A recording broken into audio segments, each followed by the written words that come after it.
IMF executive board का इजलास कुछ देर बाद होगा। पाकिस्तान के लिए $7 अरब कर्ज की मंजूरी का इम्कान।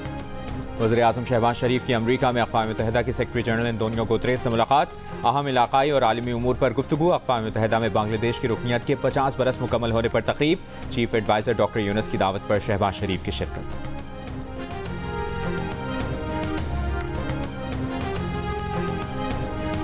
वज़ीर आला पंजाब मरियम नवाज के वज़ीर आला खैबर पख्तूनख्वा अली अमीन गंडापुर पर ताक कर वार। कहा, पंजाब आकर कानून की खिलाफ वर्जी करोगे तो मुंह तोड़ जवाब मिलेगा। पंजाब के अवाम को दहशतगर्द बनाने चले हो, मरियम नवाज ये नहीं होने देगी।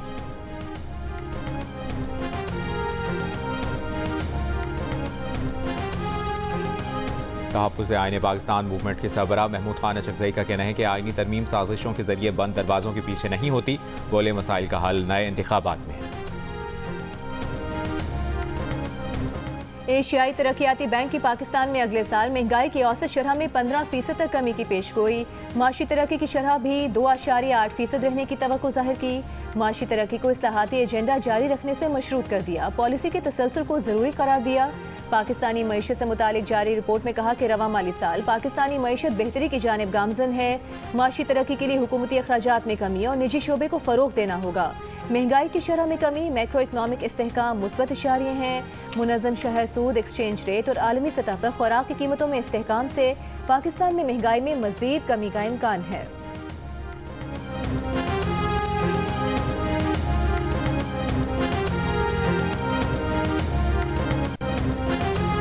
मखसूस नशिस्तों से मुतालिक सुप्रीम कोर्ट के वजाहती हुक्म पर रजिस्ट्रार सुप्रीम कोर्ट ने report chief justice of Pakistan को भिजवा दी। चीफ जस्टिस काजी पाकिस्तान ने 14 सितंबर को डिप्टी रजिस्ट्रार के नोट पर वजाहत मांगी थी।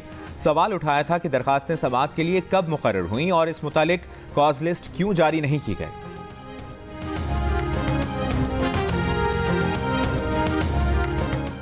मखसूस नशिस्तों पर चीफ इलेक्शन कमिश्नर की ज़ेर सदारत 7वां इजलास भी खत्म। सुप्रीम कोर्ट के फैसले पर अमल दरामद से मुतालिक गौर।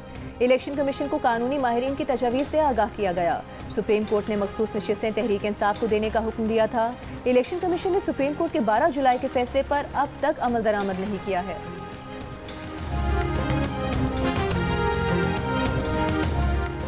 हम अपनी हुदूद में रहना चाहते हैं, हमें हुदूद में रहने दें। आप आइन नहीं बनाते, आइन और कानून हम बनाते हैं।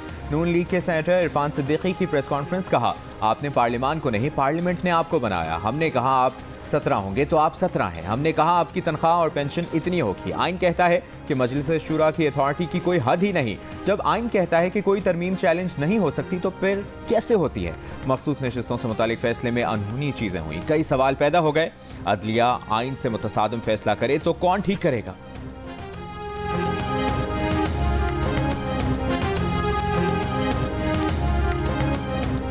इंतखाबी नतीजे का बुनियादी सबूत फॉर्म 45 नहीं बल्कि डाले गए वोट होते हैं।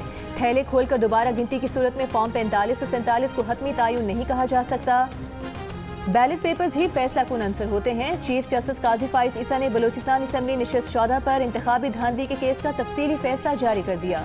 जस्टिस काजी फाइज ईसा ने करार दिया कि वोट रिकाउंट की दरख्वास्त मंजूर हो, दोबारा गिनती तमाम उम्मीदवारों की मौजूदगी में ही होती है और फिर डाले गए वोट ही इंतखाबी तनाज़े का फैसला करते हैं। PB-14 नसीराबाद धांधली केस सुनने वाले ट्राइब्यूनल ने बिल्कुल दुरुस्त नतीजा अखज़ किया। इंतखाबी नताइज मुनसिफाना थे।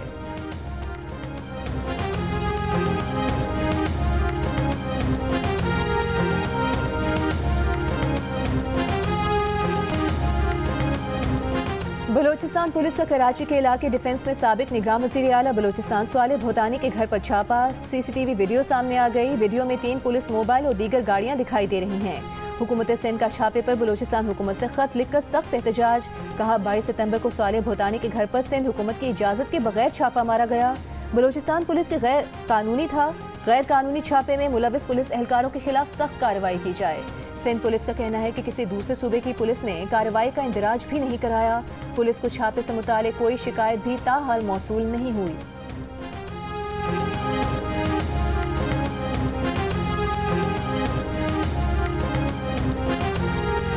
वज़ीर तालीम सिंध सरदार शाह ने कहा है कि हमने अपने सिस्टम की खराबियों को कभी नहीं छुपाया। हमारा निसाब और बच्चे बाकियों से बेहतर हैं। हमने OMR मशीनें अप्रैल में बोर्ड्स को दे दी थीं। असातिज़ा की तरबियत कर चुके। रिपोर्ट में कहा गया कि ये सब नहीं हुआ। रिपोर्ट्स बनाने वाले इलाकों में जाए बगैर रिपोर्ट बनाते हैं, जाकर बोर्ड्स के चेयरमैन से पूछ लेते मशीनें मिली या नहीं। मंसूबे की तारीख देखते वो क्या है। मंसूबा 2026 में पूरा होना है, हम बिल्कुल दुरुस्त चल रहे हैं।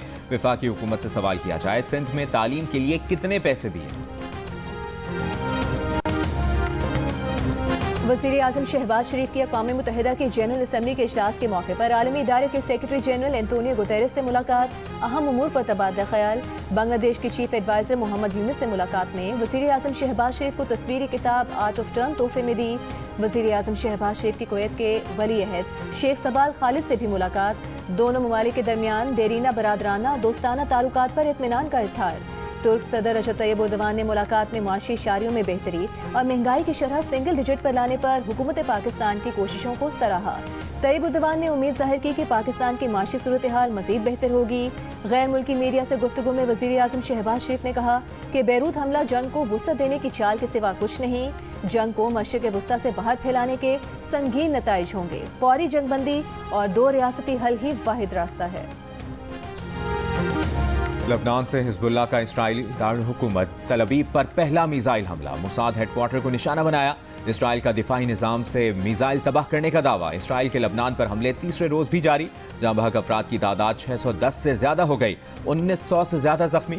इसराइली फौज ने लबनान में जमीनी ऑपरेशन की तैयारी शुरू कर दी। अमरीकी वज़ीर ख़ारजा का कहना है कि पूरी कोशिश है कि इसराइल लबनान कशीदगी कम हो, बड़ी जंग से बचा जाए। इसराइल को सख्त फैसले करने होंगे। बेहतरीन हल गजा जंग रोकना, यरगमालियों की रिहाई है। ईरानी सुप्रीम लीडर आयतुल्लाह ख़ामेनी ने कहा कि काबिल कदर कमांडर्स की शहादत हिजबुल्लाह को झुका नहीं सकती। फतह हिजबुल्लाह और मज़ाहमती क़ुव्वतों की होगी। लबनान इसराइल जंग पर सलामती काउंसिल का इजलास आज होगा।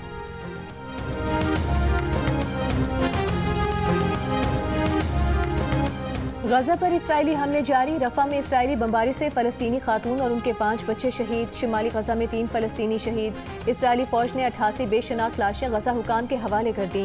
मकबूजा मगरबी किनारे के शहर हिब्रून में इसराइली फायरिंग, 1 फ़लस्तीनी शहीद। इसराइली फ़ौज ने जनीन शहर के 2 अस्पतालों का मुहासरा कर लिया। इसराइली फ़ौज की मकबूजा बैतुल मक़दस में भी छापामार कार्रवाई जारी। सिल्फेट शहर में फ़लस्तीनी ज़मीनों पर आग लगा दी।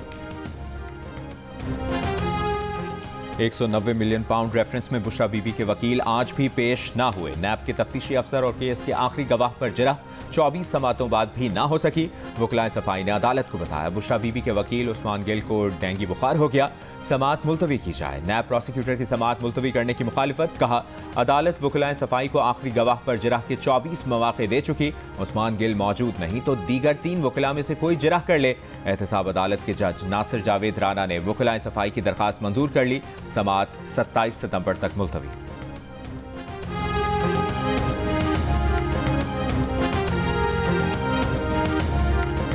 सदर आसिफ अली जरदारी और नवाज शरीफ के खिलाफ तोशाखाना रेफरेंस नैब को वापस होगा या नहीं, इस्लामाबाद की एहतसाब अदालत ने फैसला महफूज कर लिया। 14 अक्टूबर को सुनाया जाएगा। अदालत ने रिमार्क्स दिए कि फरीकैन इस नुक्ते पर मुत्तफिक हैं कि रेफरेंस इस अदालत का दायरा इख्तियार नहीं। जब ये केस आया था उस वक्त आसिफ अली जरदारी को सदारती इस्तिस्ना नहीं मिला था। नैब की सदर आसिफ जरदारी के खिलाफ पाक लेन और ठट्टा वाटर सप्लाई रेफरेंस भी मुनासिब फोरम पर भेजने की इस्तदा। वकील सफाई फारूक एच नाइक ने कहा कि इस केस पर एहतसाब अदालत का दायरा इख्तियार ही नहीं बनता। एहतसाब अदालत में फैसला महफूज 3 अक्टूबर को सुनाया जाएगा।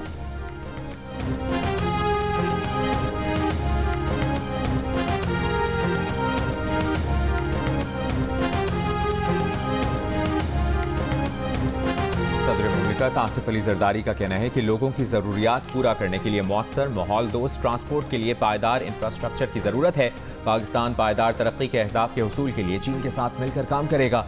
बीजिंग में आलमी पायदार ट्रांसपोर्ट फोरम से वीडियो लिंक पर खिताब में सदर आसिफ अली जरदारी ने कहा कि पाकिस्तान रुकन ममालिक की ट्रांसपोर्ट अथॉरिटीज़ के दरमियान पायदार ट्रांसपोर्ट ताउन का हामी है।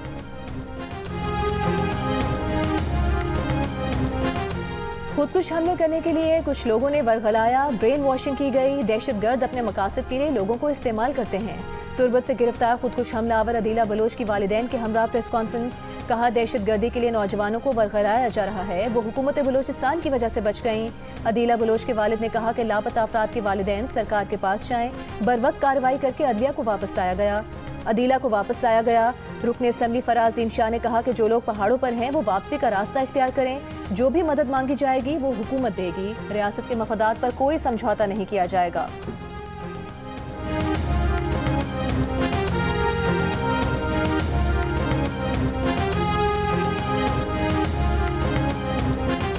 जो चाहता है खवातीन की जायदाद दबा लेता है। खवातीन को विरासत से महरूम करने का कल्चर खत्म होना चाहिए।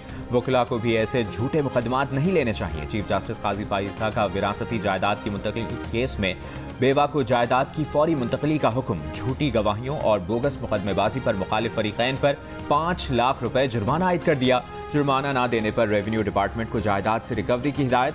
चीफ जस्टिस ऑफ पाकिस्तान ने कहा कि विरासत के सादा मुकदमे को पेचीदा बना दिया गया। 26 साल से मुकदमाबाजी बहुत हो चुकी। वकला ऐसे झूठे मुकदमात ना लें। बार को वकला की शिकायत करेंगे तो सीनियर्स आ जाएंगे।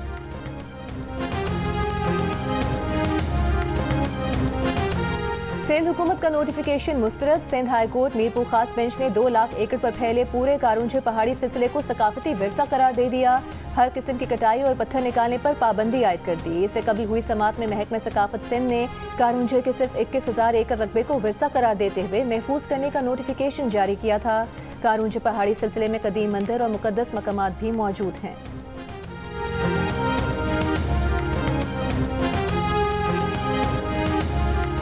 बानी पीटीआई का कहना है कि अगले चीफ जस्टिस की तकर्री का ऐलान जल्द किया जाए। जस्टिस मंसूर अली शाह की मुकम्मल हिमायत करते हैं। आईनी अदालत का मकसद सुप्रीम कोर्ट के चीफ जस्टिस की पावर खत्म करना है। हुकूमत अदलिया को तबाह करने पर लगी हुई है। इलेक्शन फ्रॉड को कवर करने के लिए इनको अपने जजेस चाहिए। अडियाला जेल में सहाफियों से गुफ्तगू में बानी पीटीआई ने यह भी कहा कि हमें कोई जलसा नहीं करने दिया जा रहा। रावलपिंडी में जलसे की इजाजत नहीं दी गई तो एहतजाज करेंगे।